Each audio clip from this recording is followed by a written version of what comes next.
Mirror now accesses the visuals of the suspects who allegedly murdered 16-year-old Junaid and lynched his 3 companions on a train in Ballabgarh. Will the police act now? It has been 5 days since the incident took place, but the police has not managed to make one arrest. Is this religious intolerance or plain inaction? That's the big question that we're asking today. Hello and welcome to Mirror Now. I'm Aishwarya Paliwal. Let's take a look at the top headlines this hour. She was stripped, beaten, tortured, and a lathi was inserted in her private parts. The death of prison inmate Manjula Shetty uncovers the horrific reality of Indian prisons. Situation remains tense and Darjeeling protests continue. GJM protests burn the GTA agreement, break tube lights on their bodies, marking the 19th day of their demand for Gorkha land. More than 40,000 textile traders on day 3 band across India to protest against the proposed 5% GST on textiles. Traders say that the implementation of GST will put many small traders out of business. This case seems to be a clear-cut case of racial discrimination. You can't discriminate a person on the basis of what he wears or what he looks. An elderly woman from Meghalaya asked to leave the Delhi Golf Club for wearing the traditional khasi dress. The victim narrates her ordeal of the blatant racial abuse right at the heart of the national capital. The Delhi Golf Club officials issue an apology. आतंकवादियों को सुरक्षित पनाहगाहों को समाप्त करना हमारी सहभागिता का एक महत्वपूर्ण भाग होगा. We will destroy radical Islamic terrorism. World's oldest and the largest democracies vow to fight against terrorism, send out the biggest message to Pakistan from the world stage.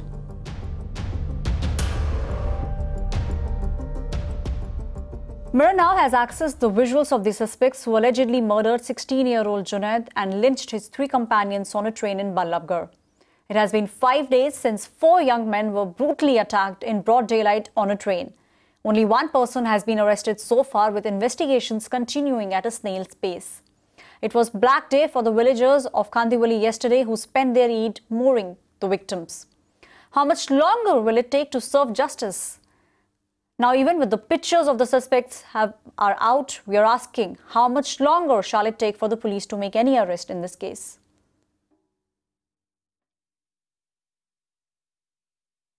No, Afrida, the person who's sitting in the middle, who has been hit by Junaid's brother on his head, is the main suspect in this case, and these 2 are also associates of the key suspect. I'm talking about the person the suspect who has been arrested by the Haryana GRP within 24 hours of the incident. He was arrested from the railway station because he also had blood on his body. His clothes were drenched with blood of Junaid, and he was under the consumption of alcohol. And since he was part of the mob, he was under the influence of alcohol, he could not go back home and buy from the location only. He was arrested. Now what we are showing to our viewers is the laxity from the state government of Haryana. If we can access the CCTV footage, if cops have even got the CCTV footage, what has been their effort so far? Why isn't so that the registration number of the vehicle has been identified and the main suspect could be identified? So since 6 days the investigation is going on, only 1 person who was part of the mob has been arrested. The main conspirators are still at large. We have been talking and speaking to every single person who can be associated with this case. We have spoken to the station in charge. Meanwhile, Junaid's brother Hashim has spoken about the CCTV footage accessed by us. He says the assailants were in fact wearing the same clothes as the attackers caught fleeing on bike. जी हो सकता है, शायद मैं दावे के साथ कह सकता हूँ, लेकिन पक्का तो नहीं कह सकता, लेकिन मुझे शक है इन पे शक है। जी, ये कपड़े ऐसे पहन रखे थे लड़कों ने? जी, कपड़े ऐसे पहने। ये तीनों की एक? जी, 2 भी हो सकते हैं, 3 भी हो सकते हैं। अच्छा। Bhupinder Singh Hooda, the former Chief Minister of Haryana, met with Junaid's family earlier today. Listen in. कानून व्यवस्था तो हरियाणा में चरमराई हुई है, लेकिन जो ये वक़्वा है ये बहुत ही दुर्भाग्यपूर्ण हुआ है और कोई ये नहीं है भाई किसी का जो कसूर हुआ हो वहाँ पर जो जिसकी मौत हुई बच्चे की, उसका कोई कसूर नहीं था, सीट पे लड़ाई थी। तो सरकार को चाहिए कि दोषियों को कड़ी से कड़ी सजा दिलवाएं ताकि ऐसी कार्रवाई आगे किसी के साथ ना हो, और पूरे परिवार की पूरी मदद में खड़ा होना चाहिए। सर, प्रदेश में एक ऐसा माहौल भाईचारे का पैदा करना चाहिए ताकि आगे कोई ऐसी अफवाह ना हो। Apurva joins me on the phone line now with more details on this case. Apurva, now we have accessed the CCTV footage of the accused, and Junaid's brother said that the assailants who had attacked them and the people who are fleeing on the bike on the CCTV footage were wearing the same clothes. Right, Aishwarya. In fact, we just spoke to Hashim as well, and the CCTV footage that has come out seems to be a very big revelation at this point in time, and it is also raising questions on the kind of action that the police now needs to take, because the CCTV footage is already out, and they are suspected to be one of those many people who were involved in lynching of the 16-year-old. Now, the question really is how long before the police really acts on this, because now you have an image of 3 people. Will they go ahead and investigate? What is it that they're going to do next? Because we did speak to the family members here and the brothers here who say that they were wearing somewhat of a similar clothes, but since the CCTV footage they grab is not very clear, they're not able to pinpoint as to were they the real people who were there at the point. But of course they're saying that they were wearing somewhat of the similar color clothes, but because the face is not very clear, they're not able to identify the 3 culprits. Of course, it is to be seen what action now the police takes after the CCTV grab is now out. Back to you. Apurva, now there's a CCTV footage, even though it's not clear, we can see that on our screens. But what is the police saying after this CCTV footage has been accessed? Are they moving into the same direction? Are they looking at these people as the main culprit? Are they speeding up the investigation process, which has been rather slow till now? Yes, absolutely, Aishwarya. In fact, the police are now maintaining that they will be looking at all possible evidence, not just the CCTV. Of course, this will be one of the biggest things, but they are looking at other possible evidences as well. Remember, yesterday there was an announcement by the GRP Railway saying that anyone giving credible information, there is a reward of 1 lakh rupees. So they are kind of trying to get more people, more eyewitnesses to come in, contribute to this case in a way so that they're able to apprehend all the accused in this case as soon as possible. Of course, the CCTV is going to be a big substance for them to look forward to. They can now look at other areas around this because the CCTV was caught outside a bank. So they are looking at other possible areas which these perpetrators could have possibly taken along that place. Back to you. Thank you, Apurva, for joining us with the latest details on this case. In fact, Apurva travelled to Ballabgarh yesterday to speak to Junaid's family and friends. Now, Ballabgarh was celebrating a Black Eid.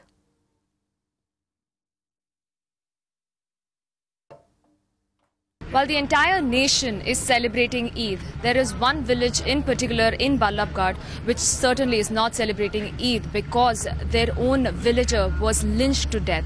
I'm joined by a lot of villagers here in Khadivali in Haryana's Ballabgarh area, where you've seen how they're sporting a black band to mourn the death of their villager and also protesting against the lack of any action that has been taken against those perpetrators of crime who lynched a 16-year-old to death.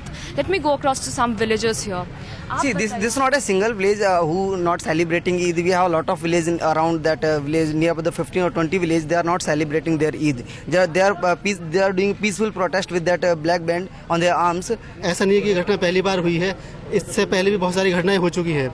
तो government इस चीज़ का initiate ले कि इस तरह की घटनाएं आगे ना हो. There you have it.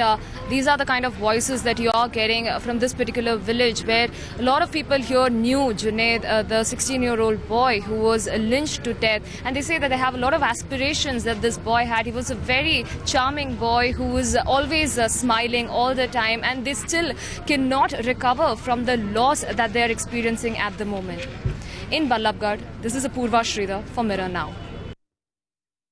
Shifting gear to Darjeeling now. Now intensifying their agitation for Gorkha land, Gorkha Janmukti Morcha activists held demonstrations and burnt copies of the GTA Accord in the hills. Remember, it is the 13th day of the indefinite shutdown. Several protesters also broke tube lights on their backs, sustaining serious injuries.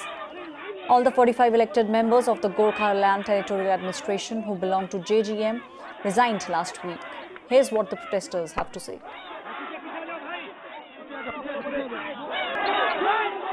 आज से हम GTA का जो MOA sign किया था अगस्त 2011 पे और act मार्च 2012 में था, वो आज हम लोग खारिज करते हुए हम लोग यहाँ पे जला रहे हैं। और आज के बाद यहाँ का गोरखलैंड टेरिटोरियल एडमिनिस्ट्रेशन का कोई एंटिटी नहीं है और हम लोग नहीं चाहते हैं। और सरकार को, केंद्र सरकार को भी ये बता दे कि आने वाला दिन में सिर्फ एक एजेंडा में हम लोग बातचीत करेंगे और हमारा वो एजेंडा है separate state of Gorkhaland. Shreshi J joins us on the phone line now. Shreshi, what's the latest update from Darjeeling? For now, there have been no more protests that are being reported from the hills of West Bengal. But earlier today in the morning, as you saw the visuals on the screen, the protest by the Gorkha Janmukti Morcha had intensified. A lot of supporters met at the center of Darjeeling in the Chowk Bazaar area, what is known over there. They burned the copy of the GTA Act that was signed in 2012 in protest. Yesterday, a delegation from the GTM also met the governor to formally resign from the pact, and they have only said they have one demand. They want their Gorkhaland, and they will not stop their protest till that is met by the centre. Shreshi, what are the major demands now of the protesters? Because it's been 13 days and the indefinite strike has been going on. Yeah, 13 days back when Mamata Banerjee held her cabinet meet in Darjeeling, what started off as a protest against the implementation of Bengali language in the hills is compulsory, which the state later on went to clarify that it was not compulsory for Darjeeling but just an optional language. But that is what triggered the protests in the hills, and thereafter the demand for Gorkhaland has only grown bigger, and now as we speak, it's day 13 of strike. Darjeeling has come to a complete standstill. Students have been sent down to the plains. There is no shops operating. Life has come to a standstill. It's only one demand that they are putting across to the state government and the centre as well, that they want their Gorkhaland to be made. Shreshi, what is the state government's response to this protest? Is there any kind of statement coming out from the government? We have heard the tourism minister earlier, the West Bengal tourism minister, who's also in charge of Darjeeling. He did say that such protests don't show, it's not democratically correct of them breaking tube lights from their backs and raising slogans. The state government is very clear. No such demand will be met. Darjeeling is an integral part of West Bengal and will remain so. It's something that Mamata Banerjee, the Chief Minister of West Bengal, has made very clear in the past and till date. Thank you, Shreshi, for joining us with all those latest details from Darjeeling.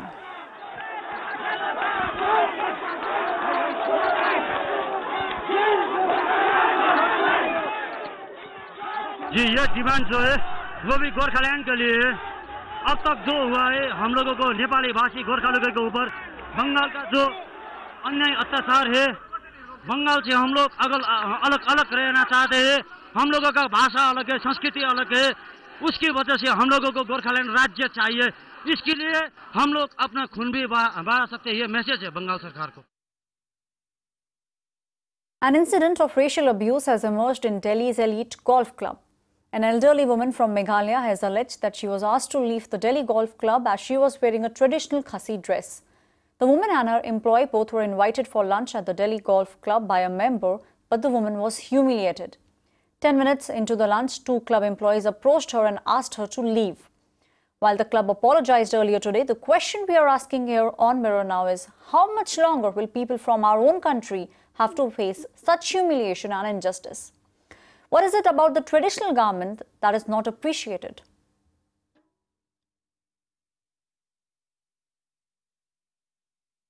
A northeastern lady was asked to step out of the restaurant, of the club, because she was dressed in a traditional attire, and she was also told that because she looks like a maid, she's not allowed to sit inside the club.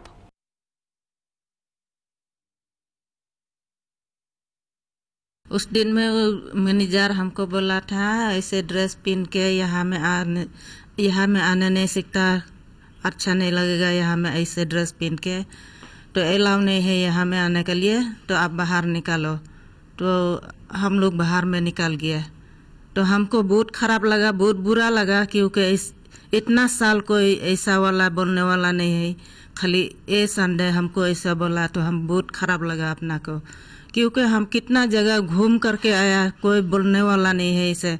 सब आदमी हमारा लिए बोला है अच्छा dress पहना, अच्छा मैंने ख़राब नहीं लगा, सब अच्छा बोला है आदमी लोग।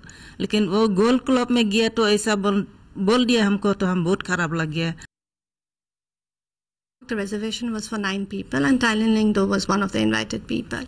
She works as my son's governess for the last 10 years, and she's lived with me in London and now Abu Dhabi. And we were there, we were seated at the table, and maybe 10 to 15 minutes into the lunch, we were just about to order food when this gentleman came up, who's supposedly some sort of a manager, and a lady, and without any preamble went up to Thailand and says that she has to leave because she looks like apparently she looks like a maid. And that she was dressed as a maid, and that this was not club's policy. That was horrible enough. And when I intervened and I said, well, how did you just guess? And they pointed at her and said she looks like a Nepali. And then they went on to say that she's dressed inappropriately. Mukul Sangma, the Chief Minister of Meghalaya, and Kiren Rijiju, the Minister of State for Home Affairs, also spoke on the matter. Listen in. I have been able to establish contact with a lady who is associated with this incident, Dr. Nivedita. I have entrusted, I have directed my officers concerned here to establish contact with the victim, Srimati Lingdo, and assure her that this particular incident cannot be taken as an incident which affects her alone. Therefore, it should not be a fight left to her alone. It should be taken as a fight which should be owned up by all of us. Provide all the support to her, reassure her. And from the side of the government, as I have said, I find it the responsibility of Ministry of Home Affairs to take cognizance of this particular incident of discrimination against a tribal lady, atrocity against a tribal lady, and register a sumoto case through Delhi Police. This case seems to be a clear-cut case of racial discrimination. You can't discriminate a person on the basis of what he wears or what he looks in India. And this kind of elitist mindset in India is destroying the social fabric of our great country. I've already spoken to Delhi Police Commissioner to take necessary action. And we will come back to you after getting the report from the police.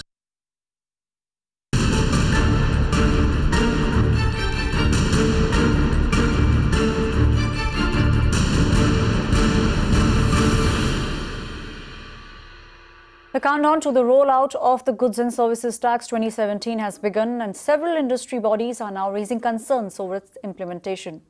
The medium and small-scale industries sector fear that they'll be underprepared for the GST rollout. The sectors say that they also fear that they do not have the requisite infrastructure for the rollout of the proposed tax structure. Well, the goods and services tax is all set to be rolled out by the 1st of July, but the medium and small enterprises sector has a couple of apprehensions. In fact, I'm joined in by a couple of people. Let's figure out what their apprehensions are. First of all, let me come to you first. Tell us this now. Is the industry comfortable with the idea of GST? Industry is comfortable in long term, but in a short term, we expect a lot of pain.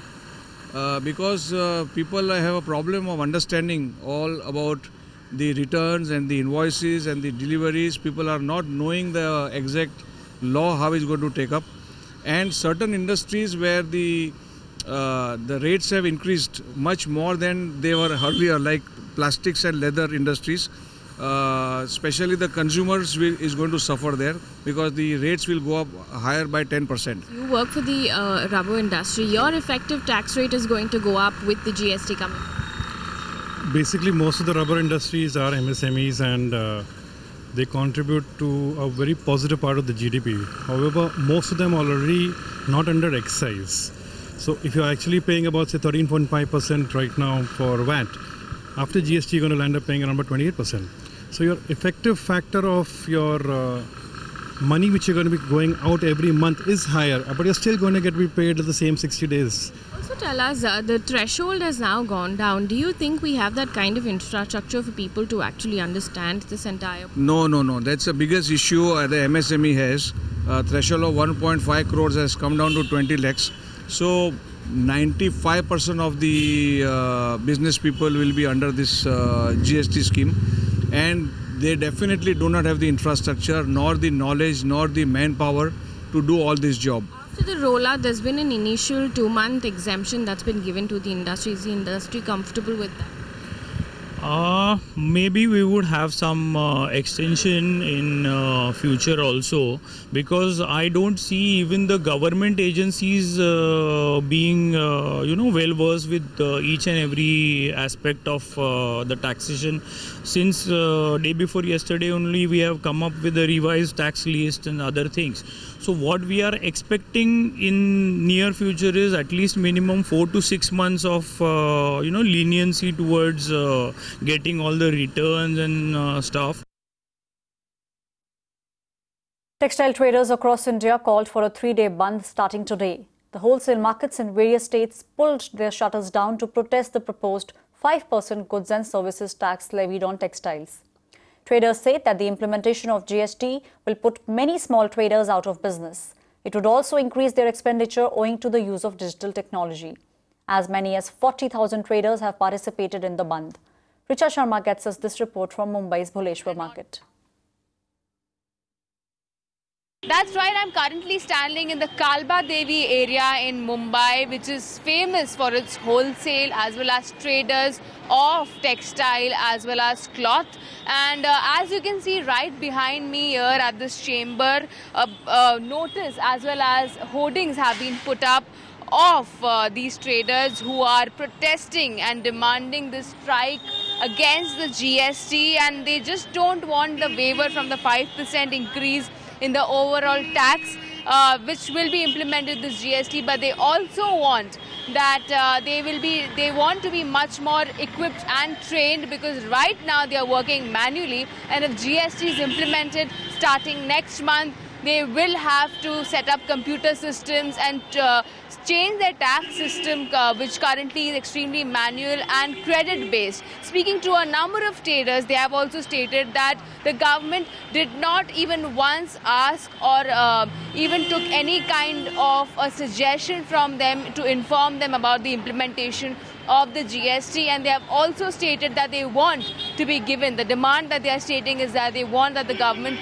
trains them for at least 6 to 12 months starting this month, and so that they are much more equipped as well as much more knowledgeable on the subject of the GST tax system, which currently they know very little of. And apart from this, they are also stating that because this is the first time when it comes to the kapda market, such a drastic step of tax reform has come in. They want that the government shows much more initiative when it comes to getting them involved in this whole process, and also the laborers and the employees that work for them, who are many of them are illiterate, they need to be literate enough to be trained in the computer system as well as the other system that is required for the GST to be implemented in the textile market. This is Richa Sharma for Mirror Now.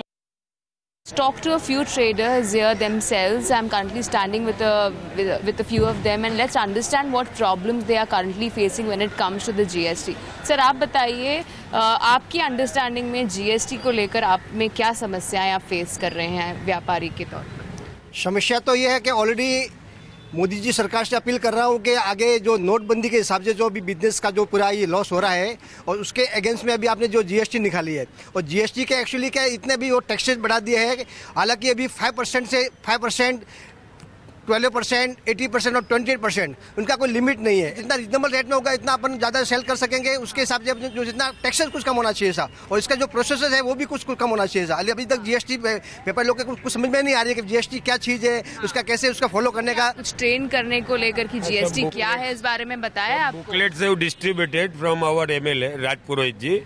We got that booklet, but we are not sufficient time to read it and understand.